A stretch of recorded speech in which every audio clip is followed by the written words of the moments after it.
I first got saved when I was about 13 in Willenhall CHURCH. There used to be a man and woman called Paul and Mary, and they used to do like Bible studies with young people.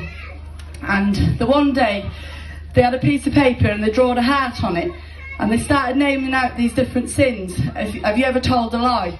And if you did, you drawed it in the heart. Or have you ever took anything that didn't belong to you? Well, that made you a thief, so then you drawed it in the heart. And naming out all these different sins. And before I knew it, the heart what started off pure was full of sin. And that day I recognised that I was a sinner, and that my sin had separated me from God. And I made a decision to walk with the Lord. And I walked with God for a few years, but at the time I had a lot of problems. That my mum used to have a drink problem, and instead of clinging to God, I turned away from him. And I was bitter because I used to think, like, why is our family like this? And I messed about for a long time, but God brought me to a place where he truly brought me to my knees. And that was 16 years ago, and I've walked with the Lord since. And my mum's in here tonight, saved. She doesn't drink anymore, and I give God the glory for that.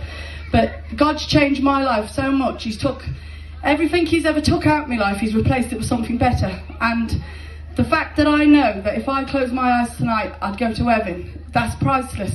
Because Jesus has given me that reassurance and that hope that one day I'll be with him.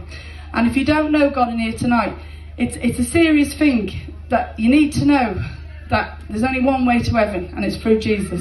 And I give God all the glory that I'm saved. And if anybody don't know God in here tonight, please believe me that it's not just for the life you get, because you get a lovely life as a Christian, but it comes down to heaven and hell, and there's only one way, and it's Jesus.